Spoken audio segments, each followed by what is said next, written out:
If my husband is safe.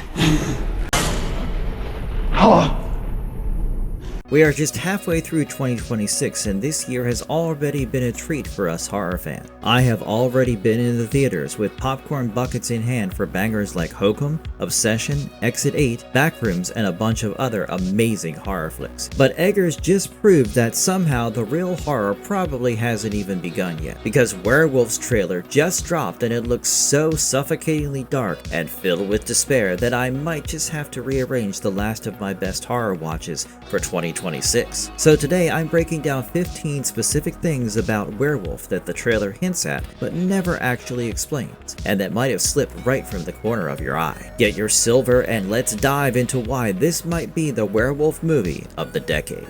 The title is not a typo. Back in January 2025, when the movie was announced, the title threw me off a little. I mean, I know that geniuses can get a bit eccentric, but come on. Eggers surely won't make a typo in the film title. So I decided to do some research and found out that this spelling actually has its roots in older English forms of the word, which are closer to how people in 13th century England would have written it in legal documents.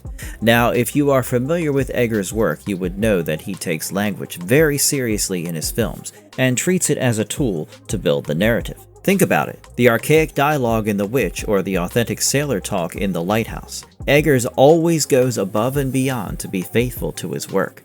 And that's exactly why this title instantly tells you what kind of horror you're about to get. For starters, there won't be any peppy dialogue, and God forbid he ever does. I am not sure I would want to watch that. When I am going for a Robert Eggers movie, I want it to look like it crawled straight out of folklore and legends. You know, the ones where curses feel like they were whispered by people who genuinely believe the woods around their village are haunted. Not gonna lie, but this one stylistic choice did more work than half the horror trailers I've seen this year.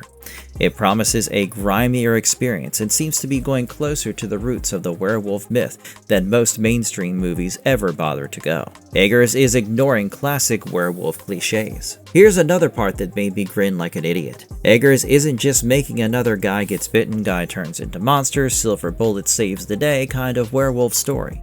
He's pretty much said he's tossing all of that out. Don't believe me? Check out his interview with Esquire where he said, and I quote, "So all the cliches of being bitten by a werewolf and silver bullets and a lot of the stuff that has become almost campy doesn't exist in the mythology of this movie. So you don't need to have seen Lon Chaney Jr.'s The Wolfman or An American Werewolf in London to get what's going on here.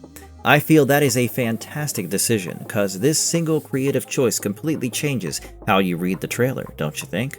Normally, when you watch a werewolf flick and you see someone getting scratched, if you are familiar with the tropes, then you will surely start predicting who will turn, when they'll turn, and how they might be cured. Just like any other trope of horror movies like vampires and zombies, with Werewolf, Eggers is basically telling the audience that your previous knowledge is useless, so you need to forget about it before watching my movie. No kidding. Pretty sure the curse in this film has its own logic and we don't get a manual or anything like that. Just like how it was with Nosferatu.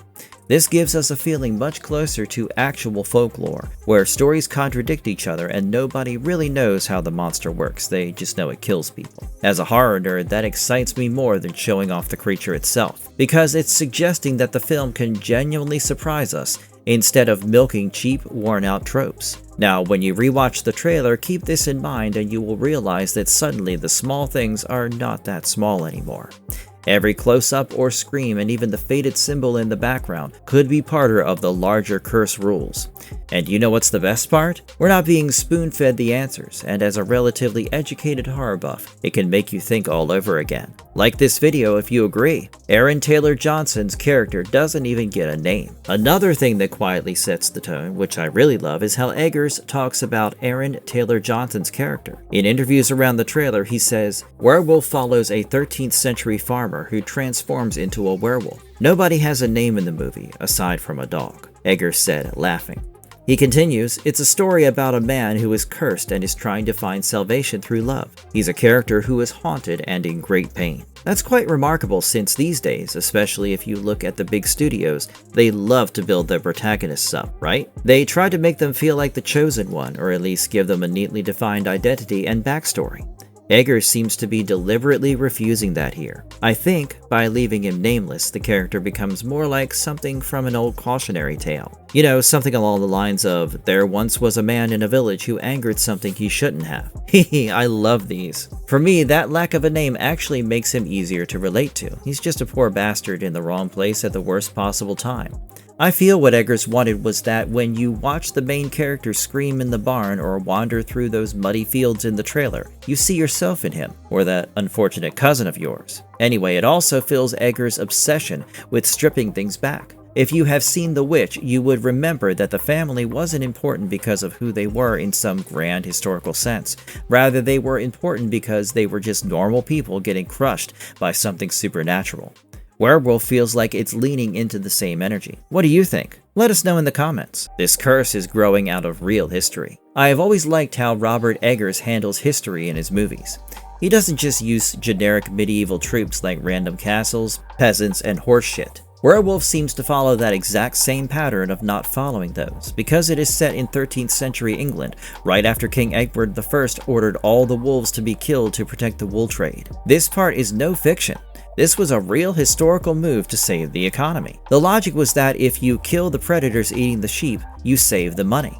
That is exactly the time period where Robert Eggers is taking us to. The trailer shows a bleak world where people believe they have finally beaten nature. Now imagine adding a werewolf to that setting. Don't have to imagine much longer thanks to Eggers. There is something really intriguing about a monster appearing just as a kingdom has convinced itself the threat is gone. The peasants have been told the forests are safe and that the king fixed everything. Then this curse shows up, and because it isn't just a normal animal, they can't easily categorize or kill it. I think this setup makes the monster feel like poetic justice. It fits perfectly with the kind of stories Eggers likes to tell, where human arrogance runs into something ancient and loses. That barn transformation shot is going to be iconic. Even if you only took a passing glance at the trailer, I'm willing to bet that the scene which showed Aaron Taylor Johnson in that dim barn, screaming in the middle of transformation, has caught your eye. It's actually pretty difficult to miss how his body seems to crack and convulse. Frankly, I've watched that sequence an unhealthy number of times, and boy does it look absolutely feral. I loved the eerie feeling listening to his bones trying to rearrange themselves in absolutely horrific ways. I really appreciate how messy the shot is. Most modern films often treat transformations like a visual effects showreel, which are super slick, elegant, and almost sexy in a weird way. Eggers seems to want this to feel like pure bodily horror, and the transformation scene looks like it absolutely hurts. A lot. Also, the barn itself adds to that. It's cramped, dark, full of wood and straw, with no clean angles or sterile surfaces. You can literally smell the sweat and animal stink in that space. And knowing Eggers' track record, I wouldn't be surprised if this actually ends up being the scene that people talk about for years. Just like how fans still talk about the transformation in An American Werewolf in London. It does have the same kind of nightmarish energy, but that's exactly what intrigues us. And since Eggers has decided to skip conventional lore, we don't even know what stage of the curse we're looking at. Is this the first time it happens, or it's just one of many? Now, that kind of uncertainty makes the shot even more powerful. The 4:3 frame makes the whole thing feel like a trap. Another quirk of Eggers that really interests me is that even his choice of aspect ratio feels like a weapon. If you've watched The Lighthouse, you know exactly what I'm talking about. That cramped, boxy 4:3 frame made it feel like the characters had nowhere to go but to smash into the stone walls or into madness. Werewolf is definitely bringing that back. Most horror directors of today believe in nice wide shots with tons of empty space in the frame. Don't get me wrong, it looks pretty, I'm not denying that, but it also gives you a visual breathing room which kind of acts as a relief. And I am a sucker for non-relief horror movies. Here the trailer shows us that old school, almost TV-shaped box again. We see the sky, the trees, even the barn feel like they're pressing inward. It's like the film itself is saying, you're stuck here with this curse and there is no escape. And for a werewolf story, that's awesome. Usually transformation sequences are shown off in big open shots, almost like a showcase for the effects team. Eggers seems more interested in making us feel cornered by this thing. When Aaron Taylor Johnson is writhing in that barn, the 4:3 frame basically locks us in there with him. There's no easy way out, and you see yourself nose to nose with the horror. It also fits with the whole early 1300s aesthetic. Jaron Bleshke is about to deliver another visual nightmare. If you have been a fan of Robert Eggers for some time now, like me, then you would probably know the name Jaron Bleshke. Jarn is Eggers' cinematographer since The Witch. This guy also gave us those fascinating shots of the brutal battlefields, lighthouses, and New England forests in The Northman. So when I heard that he was back for Werewolf, I immediately knew Robert is cooking again. And if you see the camera angles and shots used in the trailer, you will understand what I'm talking about. The film is confirmed to be shot on 35mm film, popularly known as Super 35, in that old school 1.371 Academy ratio frame. So it's not just the aspect ratio that's boxy, the actual image texture is classic celluloid with natural grain and that slightly dirty film look. Eggers and Blushkey have already pulled similar tricks in movies like Nosferatu and The Northman, using film grain and harsh lighting to make everything feel like it was dug out of some haunted archive. Here they're taking it even further by cooking a black and white grain structure onto color stock, which means Werewolf is going to look less like a shiny Netflix horror and more like some cursed, half-forgotten print you found in a church basement. Jarn is an expert when it comes to shooting monochromatic images, which carries a real rustic feeling.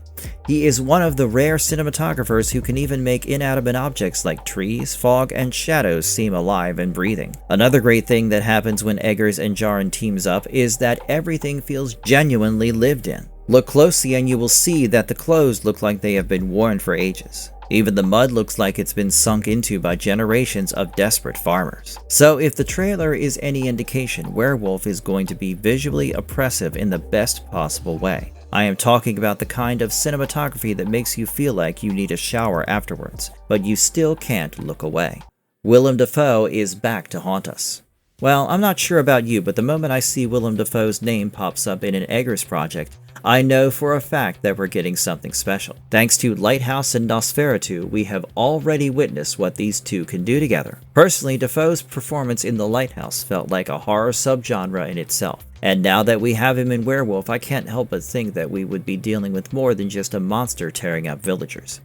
Of course, we don't have all the details yet, but early descriptions and the trailer footage hint that Dafoe will be playing some kind of a fanatical or deeply disturbed figure. It's also possible that he will be tied to the church or some other local authority. I know, that inadvertently makes your brain start spinning with possibilities. And then there's so many questions. Is he the one enforcing the king's will, or is he reading omens and condemning people? What if he is some kind of a twisted holy man who considers the curse to be a divine punishment? With Dafoe, any of these options would be equally terrifying. The thing is, Dafoe is perfect for Eggers' world since his face already looks like it belongs in a medieval painting somewhere. He carries this vibe of intelligence and an unhinged energy that fits right into the kind of historical horrors Eggers loves to build. By just watching him in the trailer, even in quick glimpses, you can tell he is not going to be a simple prop-like character. He's more likely to be the kind of character who makes everything worse while claiming he's helping. Yeah, we all know someone like this. Oops. So yeah, while Aaron Taylor Johnson is clearly the physical anchor of the story, Dafoe feels like the core of psychological horror lurking in the background. Ralph Ineson's presence is a big deal for Witch fans. Oh boy, seeing Ralph Ineson's name pop up in the Werewolf cast gave me a tiny horror buff meltdown, not gonna lie. I have loved Ineson ever since he played the father, William, in The Witch.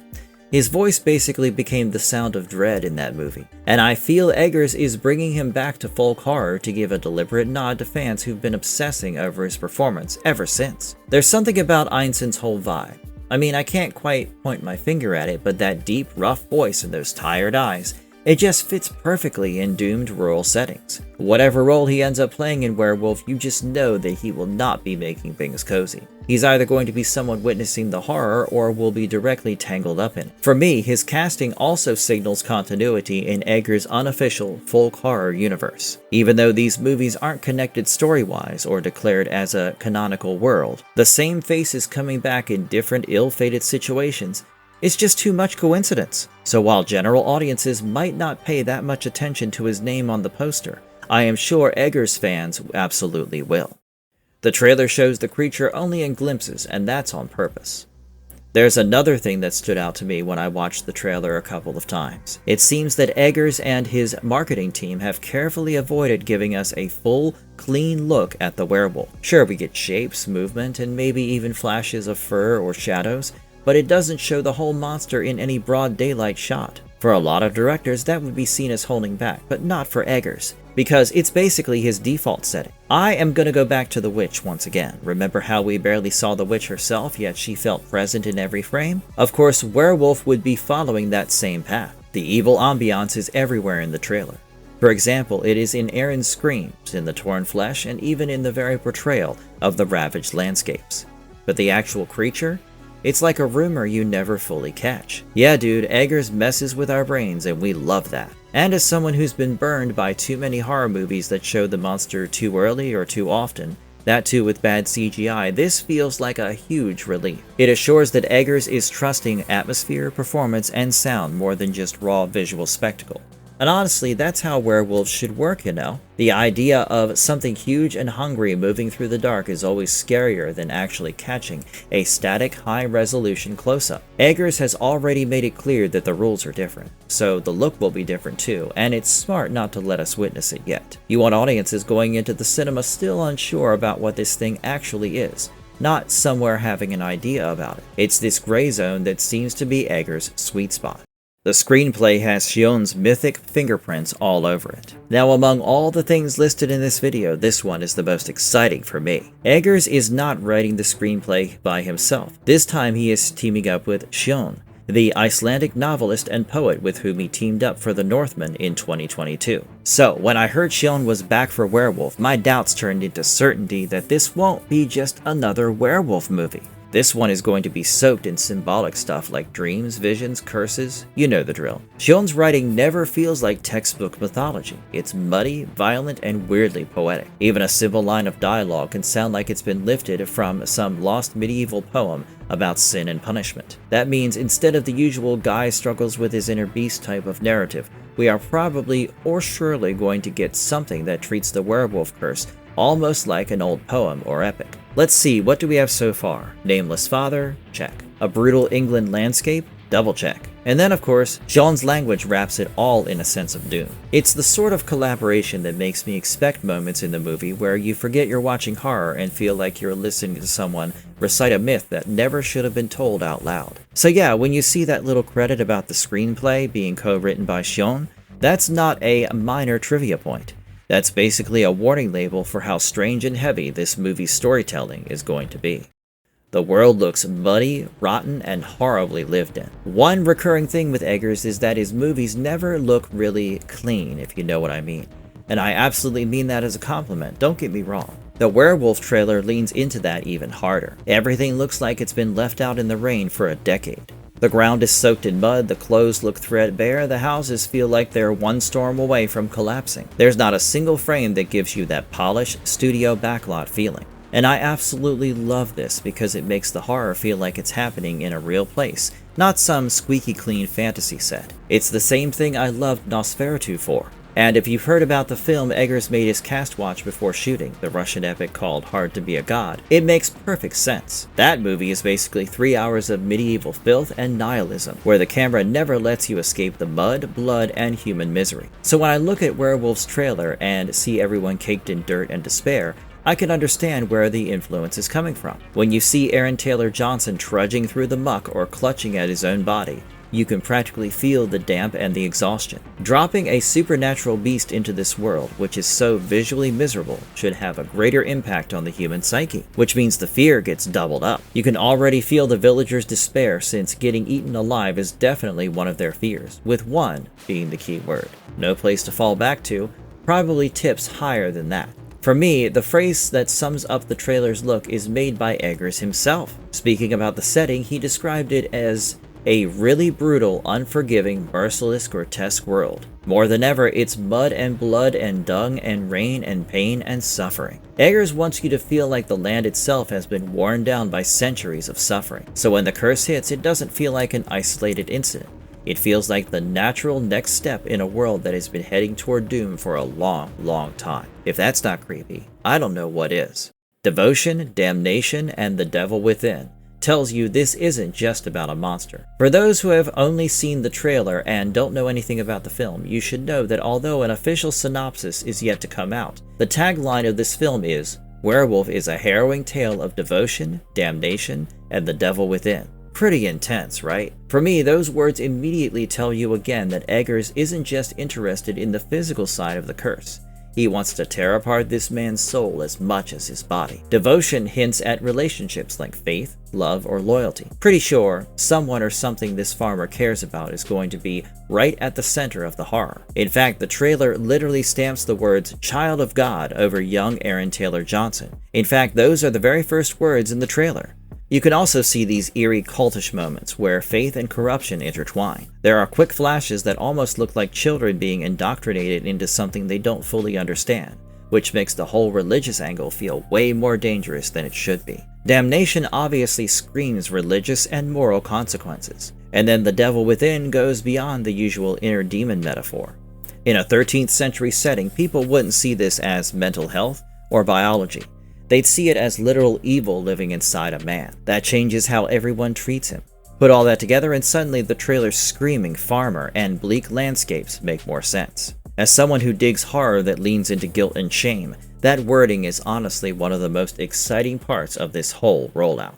Eggers calls this his darkest story yet. Okay, this one really made me do a double take. Eggers has gone on record saying that Werewolf is the darkest thing he's ever written, and he even added, by far. Now, let's just pause there for a second. This is coming from the guy who gave us The Witch, The Lighthouse, The Northman, and Nosferatu. If these are the warm-up acts, what on earth is he planning to do here? When directors say something is their darkest project, it's often marketing talk. But with Eggers, I can't help but believe him. Watch the trailer again with that quote in your head. You'll realize he is not joking. There's not a single sense of any playfulness, no hint that this is going to end on a secretly hopeful note. Everything feels bulky, and the way Aaron Taylor Johnson looks like a man being hollowed out from the inside. It will be interesting to learn what preparations he had to make to take on this challenging role. Heck, even the camera feels mean. If you are one of those who always crave a happy ending, then sorry to say, but Robert Eggers is definitely not the director for you. So when Eggers says darkest, I definitely don't expect more gore or more jump scare. I expect a kind of emotional darkness in which the movie lingers with suffering longer than most mainstream horror would dare. And that's exactly why we keep showing up for his films. And to be honest, we can't get enough. If you've made it this far, I'm guessing you're just as unhealthily obsessed with this trailer as I am. Werewolf honestly looks like the kind of film that could ruin safe werewolf movies for us forever, and that's a positive thing. Tell me in the comments which part of the trailer messed you up the most, and what are you most scared Eggers might do with this curse? If you enjoyed this breakdown, hit like, share it with your horror nerd friends, and subscribe for more deep dives into trailers that actually deserve it. See you in the next one!